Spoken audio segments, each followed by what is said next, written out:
സാങ്കേതിക തകരാറിനെ തുടർന്ന് ഷൊർണൂരിൽ പിടിച്ചിട്ട കാസർഗോഡ് തിരുവനന്തപുരം വന്ദേ ഭാരത് എക്സ്പ്രസ് യാത്ര ഉടൻ ആരംഭിക്കുമെന്ന് വാർത്ത. 3 മണിക്കൂറോളം സമയമെടുത്താണ് ഈ പ്രശ്നം പരിഹരിച്ചത്.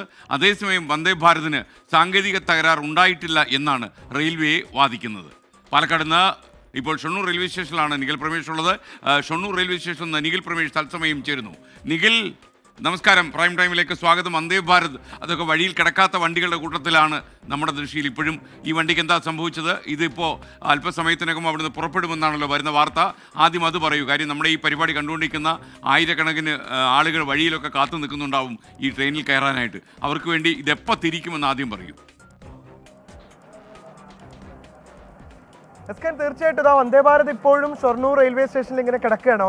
5:50 ഇവിടെ നിന്ന് പുറപ്പെടേണ്ട ട്രെയിനായിരുന്നു. ഇപ്പോഴും ഇതാ ഇങ്ങനെ കിടന്നുകൊണ്ടേ ഇരിക്കുകയാണ്. ഇതുവരെ പോയിട്ടില്ല. ഉടനെ യാത്ര തിരിക്കുമെന്നുള്ള അറിയിപ്പാണ് ലഭിച്ചിട്ടുള്ളത് എന്നിരിക്കുകയും ഇതുവരെയും അത് ആ യാത്ര ആരംഭിച്ചിട്ടില്ല. താങ്കൾ ഇതിലെ യാത്രക്കാരനാണ്. എങ്ങോട്ട് പോകാൻ വേണ്ടിയിട്ടായിരുന്നു? ഞങ്ങളെ കോട്ടയത്തിൽ ആകെ പെട്ടു എന്ന് പറയാൻ ഒരു ടെക്നിക്കൽ ഒരു ഇഷ്യൂ വന്നതാണ്. ഒരു പരിഹരിക്കാൻ പറയുന്നത്. ഞങ്ങൾ വീണ്ടും നമ്മളോട് പറഞ്ഞു എന്തെന്നറിയോ, ഇന്റർസിറ്റി പോകാന്ന് പറഞ്ഞിങ്ങോട്ട് അങ്ങോട്ട് ഈ ആളുകളെ മുഴുവൻ ഈ സ്റ്റെപ്പ് മുഴുവൻ കയറ്റിച്ചു. പ്രായമുള്ള ആളുകളുണ്ട്, വികലാംഗരുണ്ട്, ഇന്നലെ ഹോസ്പിറ്റലിൽ നിന്ന് വന്ന കുട്ടികളുണ്ട്, ചെറിയ കുട്ടികളുണ്ട്, കൈക്കുഞ്ഞുങ്ങളുണ്ട്. ഇവരൊക്കെ കൊണ്ട് ഇത് മൊത്തം കയറി ഇറങ്ങിയിട്ട് ഇന്റർസിറ്റിയിൽ എത്തിയപ്പോൾ അവർ പറഞ്ഞു 8 മണിയാകുമ്പോൾ എന്താക്കും, വന്ദേ ഭാരത് എടുക്കും, തിരിച്ചെല്ലാവരും വരണമെന്ന്. അവിടെ റഷായ സമയത്ത് എല്ലാവരും കൂടി തിരിച്ചു വരാൻ വേണ്ടി പറഞ്ഞു. ഈ പറയുന്ന കുട്ടികളെയൊക്കെ കൊണ്ടുകണ്ട് ഈ ആളുകളൊക്കെ പിന്നെയും തിരിച്ച് ഇവിടെ വന്ന് വെയിറ്റ് ചെയ്യാണ്. അപ്പോൾ ഇതിനൊരു തീരുമാനം ഇതുവരെ ആയിട്ടില്ല. അവരിങ്ങനെ പറയുന്നുണ്ട് അല്പസമയത്തിനാണ് എടുക്കും എന്നുള്ളത്. അപ്പോൾ ഇതുവരെ എന്തായിട്ടില്ല, തീരുമാനമായിട്ടില്ല.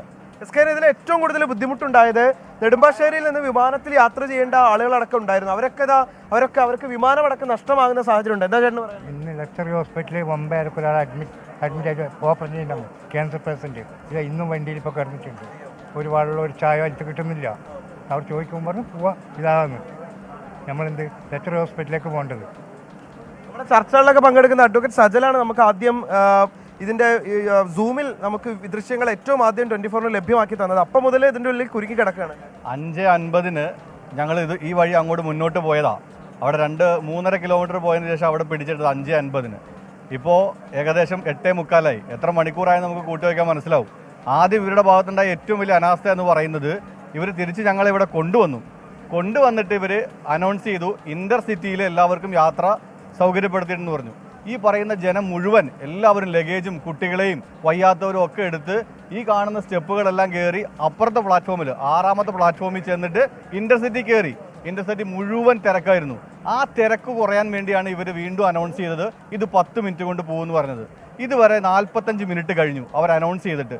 ഇപ്പോൾ പോകും ഇത് പപ്പു പറയും പോലെ ഇപ്പോൾ ശരിയാകുമെന്ന് പറയുന്ന ഒരു അവസ്ഥയിലേക്കാണ് പോകുന്നത്. ഈ എത്രയോ ആളുകളാണ് എയർപോർട്ടിൽ പോകുന്ന ആളുകളുണ്ട്.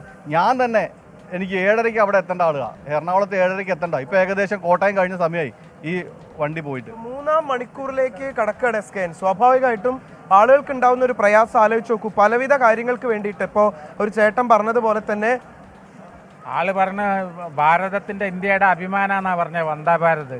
ഇതിൻ്റെ അവസ്ഥ എന്താണ് ഇപ്പോൾ ആലോചിച്ച് നോക്ക് സാർ. എന്തെങ്കിലും ഒരു വേണ്ടേ? ഇവർക്ക് കൃത്യമായിട്ടൊരു മറുപടി പറയാൻ പറ്റില്ല. ഇടയ്ക്ക് 5 മിനിറ്റിന് പോകുമെന്ന് പറഞ്ഞും അരമണിക്കൂർ പോകുമെന്ന് പറഞ്ഞു. ഇപ്പോൾ 10 മിനിറ്റിൽ പോകുമെന്ന് പറഞ്ഞിട്ട് 1 മണിക്കൂർ ഇപ്പോൾ കഴിഞ്ഞു. സ്ത്രീകളൊക്കെ ഉണ്ട് എസ്കൈൻ. നമുക്കൊന്ന് കയറി നോക്കാമെന്ന് തോന്നുന്നു. നമുക്കൊന്ന് കയറി നോക്കാം. ട്രെയിന് പെട്ടെന്ന് എടുക്കുമെന്ന് അറിയില്ല.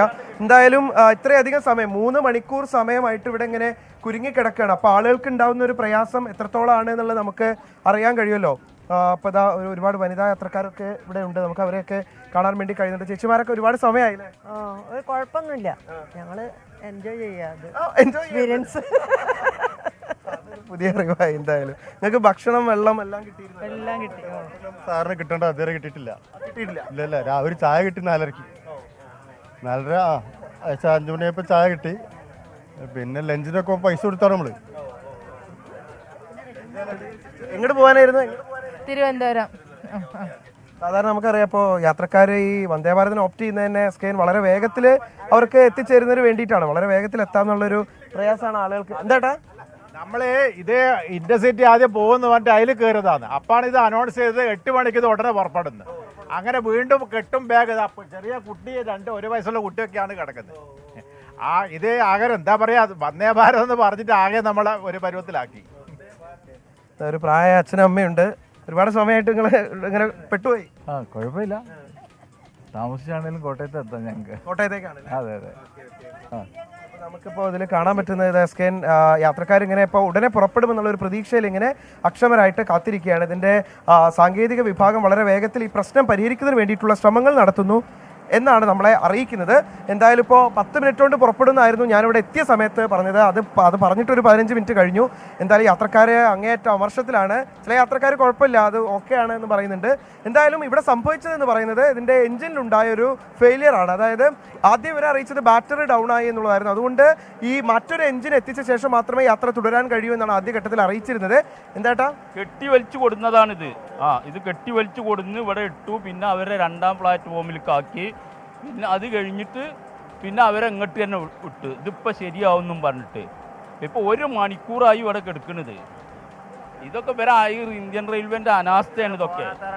ഏറ്റവും വലിയ പോരാത്തതില്ല. എന്തായാലും യാത്രക്കാർക്ക് ഉണ്ടായിട്ടുള്ള ഈ ഒരു ബുദ്ധിമുട്ട് എന്ന് പറയുന്നത് വളരെ വലുത് തന്നെയാണ്. നേരത്തെ പറഞ്ഞ പോലെ തന്നെ ഇപ്പോൾ ആശുപത്രി കാര്യങ്ങൾക്ക് വേണ്ടി പോകുന്നതും അതോടൊപ്പം തന്നെ ഈ വിമാനം നെടുമ്പാശ്ശേരിയിൽ നിന്ന് ഫ്ലൈറ്റിന് അടുത്ത യാത്ര ചെയ്യേണ്ടുന്ന ആളുകളൊക്കെയാണ് പ്രതിസന്ധിയിലായത്. അവരൊക്കെ ഇങ്ങനെ കുരുങ്ങി കിടക്കുകയാണ്. എന്തായാലും ഇന്ത്യൻ റെയിൽവേ ഔദ്യോഗികമായി അറിയിക്കുന്നു അല്പനിമിഷത്തിനകം ട്രെയിൻ പുറപ്പെടുമെന്നുള്ളതാണ്. അപ്പോൾ അതിന് വേണ്ടിയിട്ടുള്ള കാത്തിരിപ്പിലാണ് യാത്രക്കാരെല്ലാവരും. അവർ സുരക്ഷിതരായി ഇവിടെ നിന്ന് യാത്ര പോകുന്നത് കാണാൻ വേണ്ടിയാണ് നമ്മളും ഇപ്പോൾ കാത്തിരുന്നുകൊണ്ടിരിക്കുന്നത്. സ്കെയിൻ നിഖിൽ പരമേശാണ് വിവരങ്ങൾ നൽകിയത്. വിനീത് നാരായണൻകുട്ടി ചോദിക്കുന്നു, മുൻപ് എവിടെയെങ്കിലും വന്ദേ ഭാരതിന് ഈ പ്രശ്നം ഉണ്ടായിട്ടുണ്ട്? കേരളത്തിൽ എന്തായാലും ഉണ്ടായിട്ടില്ല. ആദ്യമായിട്ടാണ് വന്ദേ ഭാരത് ട്രെയിൻ. ഒരു പ്രസ്റ്റീജ് ട്രെയിനാണ്, നമുക്കറിയാം. പക്ഷേ ഈ ഒറ്റപ്പെട്ട സംഭവം കൊണ്ട് നമുക്ക് ഈ ട്രെയിനെ വിലയിരുത്തണ്ട. കാരണം ഏറ്റവും നന്നായിട്ട് ഈ സർവീസ് നടക്കുന്നതാണ് വന്ദേ ഭാരത്. കേരളത്തിൽ ഏറ്റവും കൂടുതൽ യാത്രക്കാരുള്ളതും കേരളത്തിലാണ്. റെയിൽവേക്ക് ഏറ്റവും ലാഭം ഉണ്ടാക്കുന്നതും കേരളത്തിലാണ്. അതായത് ഒരു കണക്ക് പ്രകാരം വന്ദേ ഭാരത് ഓടിത്തുടങ്ങിയ ആദ്യ ദിവസം തന്നെ ഓപ്പറേഷണൽ പ്രോഫിറ്റിലായി എന്നുള്ളതാണ് ഇതിൻ്റെ ഏറ്റവും വലിയ രഹസ്യം. അതുകൊണ്ട് തന്നെയാണ് കൂടുതൽ വന്ദേ ഭാരത് ട്രെയിൻ കേരളത്തിലേക്ക് വന്നതും. അപ്പോൾ ഈ വന്ദേ ഭാരത് ട്രെയിനിൻ്റെ യശസ്സ് നമ്മൾ ഇടിച്ച് കളയേണ്ട. കാരണം ഒരുപാട് ആളുകൾക്ക് ഉപകാരപ്രദമാണ് ഈ ട്രെയിൻ. പക്ഷേ ഈ ട്രെയിനിൽ ഉദ്യോഗസ്ഥന്മാർക്ക് കൃത്യമായി കാര്യങ്ങൾ ആളുകളെ അറിയിക്കാൻ കഴിയുന്നില്ല എന്നുള്ളത് വളരെ വീഴ്ചയാണ്. കാര്യം നമുക്കറിയാം, 6ാമത്തെ ഒരു ഫസ്റ്റ് പ്ലാറ്റ്ഫോമിൽ നിന്ന് 6ാമത്തെ പ്ലാറ്റ്ഫോമിൽ ഒരു ആളുകളെ പോയി ഒരു വലിയ ബ്രിഡ്ജൊക്കെ കയറി സ്റ്റെപ്പൊക്കെ കയറി കുട്ടികളെയും കൊണ്ട് ചെന്ന് കയറി ഇടിച്ച് തള്ളി വണ്ടിക്കകത്ത് കയറുമ്പോൾ ഇല്ല, ആ വണ്ടി പോവും. ബാക്ക് ടു വന്ദേ ഭാരത് എന്ന് പറയുമ്പോൾ ഉണ്ടാകുന്ന ബുദ്ധിമുട്ടും ക്ലേശങ്ങളും ഇവരറിയാതെ പോകുന്നു. ഒരു പ്ലാനിങ് ഇല്ലാതെ കയറ്റിയതാവാം ചിലപ്പോൾ. അത് അല്ലെങ്കിൽ എല്ലാ ആളുകൾക്കും ഈ ഇൻ്റർസിറ്റിയിൽ പോകാൻ കഴിയില്ല എന്ന് മനസ്സിലായിട്ടായിരിക്കാം. എന്തായാലും അതൊക്കെ അവർ ആദ്യമേ ആലോചിച്ചിട്ട് വേണ്ടേ ജനങ്ങളെ ഇങ്ങനെ ടേക്കൺ ഫോർ ഗ്രാൻഡ് എടുക്കാൻ പാടുണ്ടോ എന്നുള്ളത് റെയിൽവേ ഉദ്യോഗസ്ഥന്മാർ ചോദിക്കണം. അതേസമയം വന്ദേ ഭാരതിൻ്റെ കീർത്തി നശിപ്പിക്കുന്ന ഒരു പെരുമാറ്റവും നമ്മുടെ ഭാഗത്തുനിന്ന് ഉണ്ടാകാൻ പാടില്ല എന്നാണ് എനിക്ക് തോന്നുന്നത്. അത്രയും പ്രസ്റ്റീജിയസ് ആയിട്ടുള്ള ട്രെയിനാണത്.